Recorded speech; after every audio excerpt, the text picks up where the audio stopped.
Fox 2, missile away.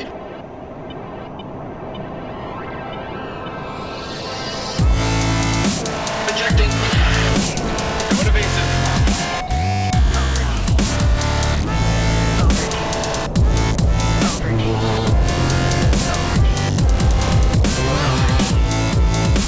They have target lock.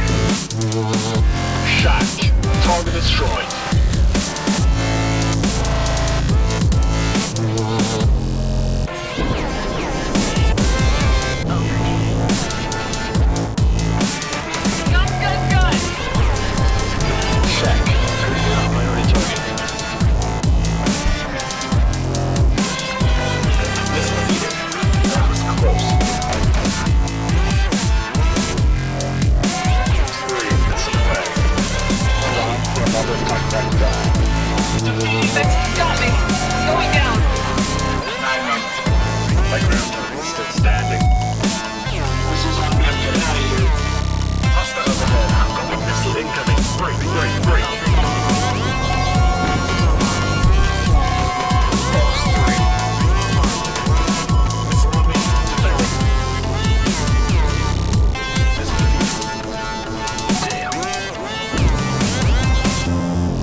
When the time came, I considered quite a few different career options, but never did I consider becoming a fighter pilot. Lately though, I've been thinking quite a bit about that. Not because I want to make a career change, especially that kind of career change, but rather I'm thinking, what are even the chances that I could have gone for such a career choice and been successful? Would it have been realistic to choose that, to pursue that? How hard is it to become a fighter jet pilot? Well, I did some research and unsurprisingly, it is pretty fucking hard. It's a long and complicated process, a very demanding process, and only the best of the best make it through, I hope. But what I found most interesting is to learn of how uncertain of a prospect that is. The fact of the matter is that, Air Forces, they have lots of different airplanes, and the demand for what they need, it varies. Sometimes they do need more fighter jet pilots, but some other times what they're looking for is cargo plane pilots or bomber pilots or whatever it may be. And yeah, of course, it makes absolute sense. I just never thought about it. But yeah, at the end of the day, it's gonna depend on timing. It's like any other job, if not even more so. They have roles to fill, and you will be placed where you are needed. And from the looks of it, once you are placed in a particular type of aircraft, you're kind of stuck with that category of aircraft. It's not that it's impossible to move to something else, but it does hurt your chances. So I guess the answer to the question is that, it would have been unlikely for me to become a fighter jet pilot, or for anyone else to become a fighter jet pilot for that matter. Very few people will find themselves occupying that seat. But it's for these kinds of situations where things are either impractical or impossible, or virtual reality has the most value to offer. Hi, my name is Diego and I am not a fighter jet pilot. I am a XR product manager, and my channel, Hololinked, is all about business, technology, and design in the XR industry. VTOL VR, which I'll simply refer to as VTOL from this point forward, is an extremely immersive combat flight simulator. It's also one of the better designed VR experiences out there. And today we're going to be taking a look at how it manages to achieve that. Now, before we continue, I just want you to know that this is not a game review or anything of the sort. This is an analysis of a product, and it's a pretty technical analysis at that. So if that sounds like a kind of thing, then stick around, or maybe if you are a VTOL fan and you just want to appreciate it even more, then yeah, stick around. But do keep in mind that it's gonna get pretty technical. All right, let's start. So airplanes. Airplanes are complicated machines filled with all sorts of little buttons, switches, knobs, and other doodads. Trying to fly an airplane using just a keyboard and mouse is sad, and well, you're not gonna have a good time. So generally, if you want to get into flight simulators and you want to have an immersive experience, of course, a good quality experience, you're gonna have to spend anywhere from a considerate amount of money to, shall we put it, a inconsiderate amount of money on dedicated hardware interfaces like these fantastic pieces of kit. But it doesn't end there. Oh no. You're gonna have to spend a somewhat proportional amount of time configuring and maintaining said hardware. And that's where we run into our first issue, which is that, well, you set out to experience a flight simulator and you end up with a keybind simulator. Now, that's not just reason for disappointment. In my books, that's what I call a huge pain in the ass. And look, I'm not dissing the stuff that I'm showing you. On the contrary, the stuff that I'm showing you here, the stuff that Virpol makes, this is some seriously well-designed and well-manufactured, high-quality gear. And even the software, I've never used it, but I think it looks pretty damn decent. I mean, I love their products. But the key binding thing, it's inescapable. It's part of the package. And also, I understand people who will go through such lengths to become immersed in the thing that they find themselves daydreaming about. Or of course, people who use these for actual training. And prior to VTOL, these were things that you just had to put up with. It was a huge barrier to entry. I mean, you need time, you need money. If you have one, you generally don't have the other. So really, it's a big problem. But VTOL runs on pretty much any decent computer and tethered headset released in the last 5 years. And those two things are really all that you need. But that's not all. What else you got? Besides coming in at just a small fraction of the cost, taking up little to no physical space, and requiring little to no setup, VTOL also offers an experience that is quite definitely much more immersive than any other flight simulator out there. Even in the case of setups that have been fully decked out with premium hardware interfaces, it still loses out to VTOL. Very impressive. Now, speaking of other flight simulators, I mean, if you are into flight simulators, then you already know this, but I thought I'd mention that there is no such thing as the best flight simulator. Different flight simulators excel at different things, and of course, all consumer-grade flight simulators, they have a little bit of a gaming flavor thrown into the mix. So, you know, realism can only go so far. But where VTOL excels, it does so in a way that is so unique and so effective that it is unrivaled. VTOL is the best flight simulator for those who value immersion and want to feel as though they are really inside of an aircraft operating all of its systems. And frankly, as I stated before, it's one of the best designed VR experiences, period. It's got an overwhelmingly positive rating on Steam, and it has a community that goes absolutely apeshit with joy every time the developer posts an update. And speaking of the developer, this amazing product is the product of just one developer, a man who goes by the name of Paolo Encarnacion, because his parents gave him that name. I'm pretty sure that's why he calls himself that. But yeah, to begin understanding why VTOL is so excellent, we need to look at his motivation for making VTOL. Paolo's motivation was the same as what keeps many flight simulation enthusiasts pouring thousands of dollars and thousands of hours into the beautifully complicated setups that I showed previously. Paolo wanted more immersion. As he put it in an interview, and I quote, "I got my first VR headset with the sole intention of using it to play flight sims.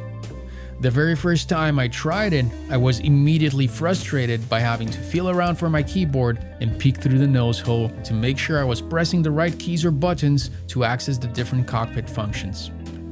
This was not the level of immersion that I was looking for, so I got to work on VTOL VR." There you go. Simple enough, guys. This guy, he was just unsatisfied with his game, so he thought, I'll just make my own flight simulator with its own physics engine and of course, all the complications that go along with that DIY. And not that anybody was doubting this, but I think this really goes to show how flight simulation enthusiasts are really willing to go far to get their fix. Paolo's primary objective was to make it so that the user would only ever need to use their VR controllers, or be it their hands, to operate the aircraft. So no magic laser pointers here. Every button, switch, knob, lever, whatever, must manually be operated, just like the real thing. So from the very beginning, Paolo designed the experience for VR, and armed with a fresh mindset, he managed to find the balance between being accurate and being practical. Or be it the balance between realism and frustration. And this balance is the true key to any great VR experience. In fact, this balance is the key to life. I don't want to get too philosophical here. Maybe I do, but I know that I shouldn't. But balance is everything in life and in design especially. As they say, 1 tequila, 2 tequila, 3 tequila, floor. So with this in mind, let's take a look at the design of VTOL and find out how it manages to achieve that balance. And we're going to start by taking a look at the place where all the action happens, the cockpit. Firstly, VTOL's design recognizes and works through both the strengths and weaknesses of current VR hardware, as well as VR in general. Like in all design, not just virtual reality design, weaknesses define constraints, and the constraints are what allow for creativity. It's like asking someone to think about anything, and then, they have a hard time thinking about something because they just need a constraint. But if you ask them to think about a motorcycle, for instance, then they'll think about a specific motorcycle. Or if you ask them to think about a garden gnome, they'll think about a very specific garden gnome. Like me, for instance, right now I'm thinking of a garden gnome with a red hat, blue vest, red pants, and a white beard. And I think that's the gnome from Half-Life Episode 2. Yeah, it's just imprinted on my brain. That's my reference for garden gnomes. Alright, let's look at our first constraint then. And it has to do with virtual reality headsets having a limited resolution. Now that's particularly problematic when it comes to reading small text. And guess what? Airplane cockpits are full of small text.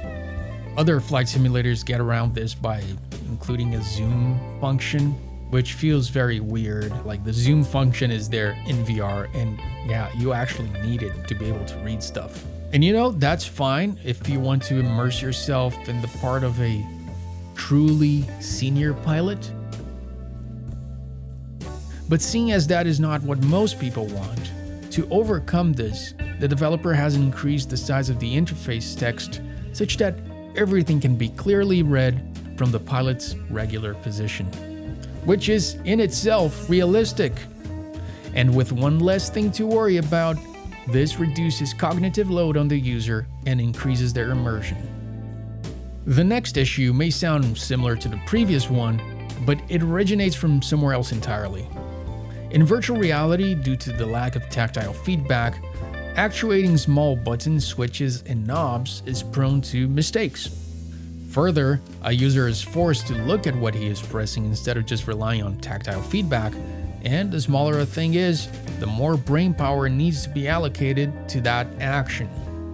The solution here is to increase the size of interactable elements so that it becomes easier for users to use their fat-ass virtual fingers. Even if they are still having to look at what they're doing while they're doing it, this just helps to compensate a bit for that inevitable increase in cognitive load. And again, with less to worry about, this increases immersion. Next up, again, similar to the previous 2 points, but a different issue altogether really, it's controller tracking. Light stations aside, controller tracking for some headsets, well, it remains a little hit or miss, especially if room conditions are suboptimal. The solution is similar to the previous 2, and that is to increase the space between each interactive element. This introduces a margin of error that makes users more confident about what element they're actually interacting with. The sort of confidence you want to have when operating a fighter jet at supersonic speeds during the stress and urgency of battle. This, of course, once more contributes to balancing out cognitive load and increasing immersion. So there, I could have just said that, hey, the developer made everything larger. But I think it's important to understand the reasoning behind each of these changes. And when I say that, I don't mean that this is the reasoning that the developer used, that this is like the specific train of thought that he followed to make these design decisions. I mean, for all I know, the developer could have just, landed on it through pure intuition. It wouldn't surprise me. But I think it's important to understand why each of these things work and how they contribute to the experience. Anyway, all these size increases put together result in, less usable space in which to place things in the cockpit, of course. But that's not a problem. This newly established limit has a positive outcome, and that is that, now the cockpit must be simplified. By prioritizing just the most important elements, the experience is enhanced by focusing on what it's really meant for, as well as what it does best, which is, maneuvering the aircraft, using its range and recon and attack and defense capabilities, etc. These are the core mechanics. And once again, this simplification helps to reduce cognitive load, partly increasing immersion where it matters most for VTOL. It's also important to understand that when I talk about simplifying aircraft controls, I do mean simplifying and not necessarily dumbing down or removing things to the point where it becomes categorically simple to operate these aircraft. It's more about things that don't contribute to the experience being removed and things that couldn't be done in real life just being improved. And I'll talk more about this later, but this experience is hardcore. It is not an easy experience, and there will be no shortage of things to learn and to do if you do decide to try it out. In the heat of battle, trust me, you will wish that you had a third arm and, of course, a third controller to go with it. Lastly, while we're still talking about the cockpit, I'd also like to mention the options that have been added for the user to make ergonomic adjustments. Now, in an actual fighter jet, I researched this, and the only thing that you can customize to better fit a pilot's body is the seat, which can be raised or lowered. That's it. And the rudder pedals, which can be moved forward or back depending on the pilot's height. Everything else, though, it's fixed in place. On the other hand, actual fighter jet cockpits are the result of extensive ergonomic study, and they offer physical support and tactile feedback to the pilot. In virtual reality, these benefits are lost, but then again, so are the limitations. So the developer has included the ability for players to reposition the throttle and stick, even though this would be impossible in real life, though very desirable for pilots. And this allows users to make things as comfortable and natural as possible so they can focus in on the action. And it compensates for the lack of comfort and practicality that comes with just sitting in your office chair to fly a fighter jet. With all of this, the resulting cockpit is one that takes inspiration from the real world, but it's designed for VR, working around its weaknesses and exploring opportunities offered by its strengths. Next up, let's talk about the graphics. Now, I have seen and heard some people criticize VTOL's simple graphics, and I think that's one telltale sign that someone doesn't know fuck all about virtual reality or design in general. Hyper-realistic aesthetics? Well, they make sense for some experiences, but not for many others. At the end of the day, styling is a design decision just like any other, and in the case of VTOL, the styling is, in my opinion, just perfect. VTOL's vector-like graphics help to reduce visual stimulation, which again reduce cognitive load, which in turn allows once more for more brain power to be directed at performing the many tasks that one has to perform during combat. It also performs fantastically on more underpowered hardware, which not only makes it more accessible, but more enjoyable where it is accessible because, it's just always running buttery smooth. And as if all of that didn't make it stupid enough of a point to say that these graphics are simple, let me tell you, this experience looks absolutely amazing. I get it that it's not as easy to appreciate its beauty if you're not witnessing it in VR, but it is beautiful. And though things are visually simple, that does not mean that everything is not extremely detailed. Whether day or night, the mood feels absolutely amazing. It is very immersive. And you know, immersion is absolutely not just a matter of controls or graphics. Hell, it's not even just a matter of virtual reality in the stereoscopic 6DOF sense. And the developer understanding this and having his objective of increasing immersion, well, one of the ways that he managed to achieve that is by adding voice recognition. Think about that for a second. How many games or experiences do you know that have built-in voice recognition? I'll give you a second.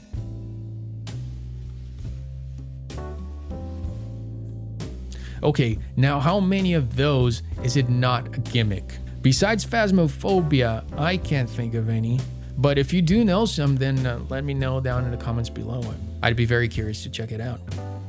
I mean, when I think of voice recognition, I think of Hey You Pikachu, which is still listed as one of the games that it has voice recognition, and that was an absolute disappointment to my 12-year-old self. In VTOL though, the implementation here is fantastically well done. You can talk to the control tower to request permission to take off, taxi, and land, and you can talk to ground crew to ask to be refueled and rearmed, and of course you can talk to your wingmen to give them commands. But it's not just simple commands. I'm not just talking about telling them to focus on a specific target.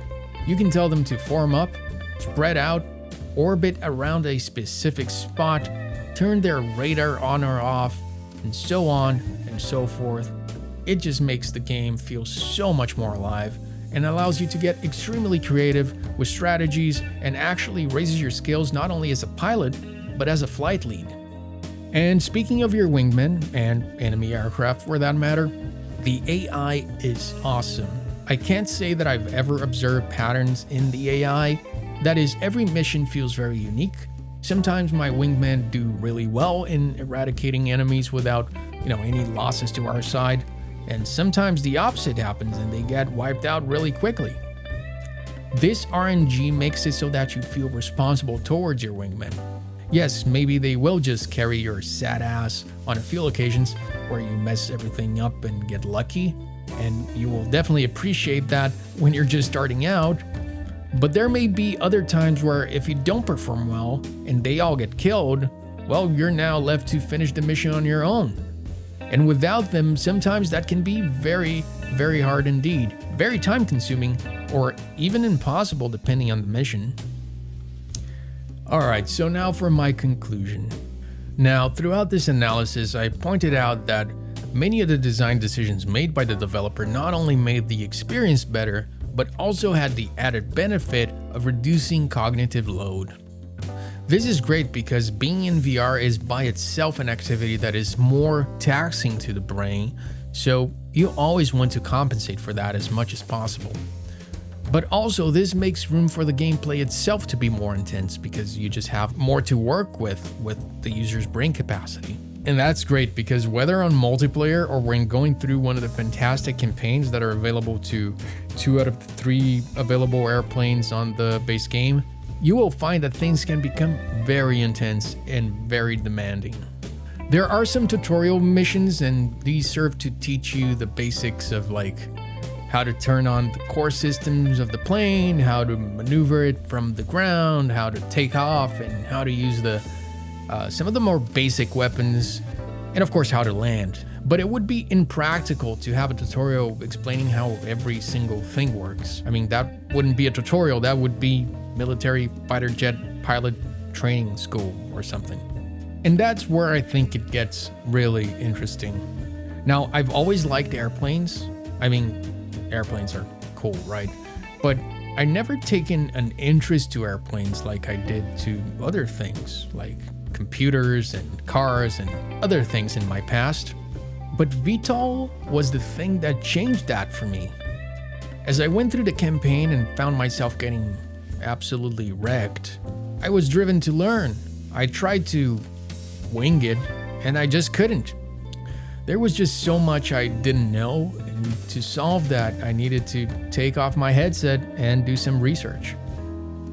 And so I found myself using the time I would be playing, instead watching videos about actual airplanes and actual fighter jets and actual pilots and actual missions. I mean, I found myself reading technical documents explaining how different systems work, how radar works on military jets, what are the best techniques to take off and land at an airport on an aircraft carrier, what instruments exist, how do you read them, and in what circumstances are they useful in? How do you identify different types of threats? How do you then employ tactics to break a weapon lock? Or if the enemy does get to fire something at you, like say a missile, having used your knowledge to identify the type of missile that is hurling towards you, what are your options for defeating that specific missile, and how do you quickly evaluate which option is best for the particular situation that you find yourself in? Look, I became so immersed in airplanes that I found myself looking up flight schools and considering what it will take to one day have my own plane. Well, as you know, I even looked up what it would take to become a fighter jet pilot, even though I didn't intend on following down that path. I was just curious. But still, this is where this experience got me to.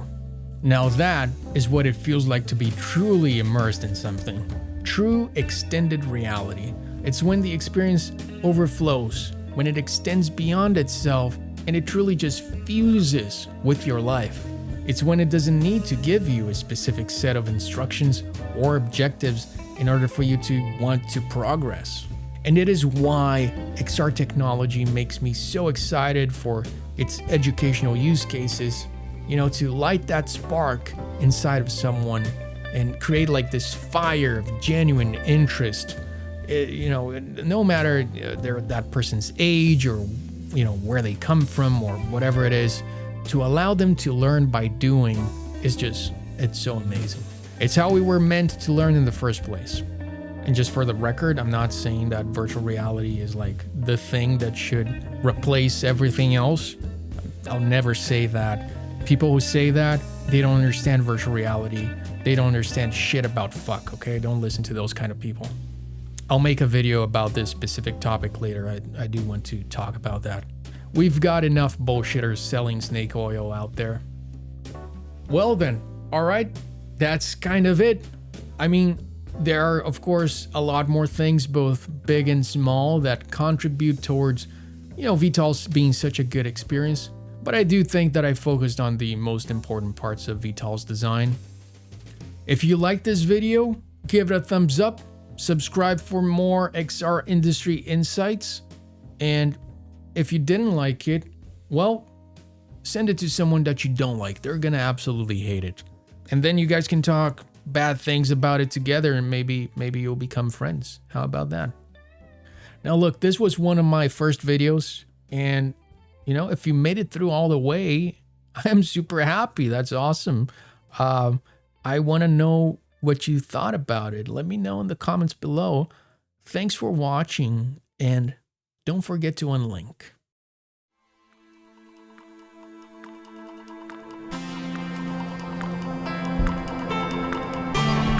Fox 3. Yeah, that's a splash. Fox 3. Ending. Lock on target is still standing. Fox 3. Look, it's a close trap.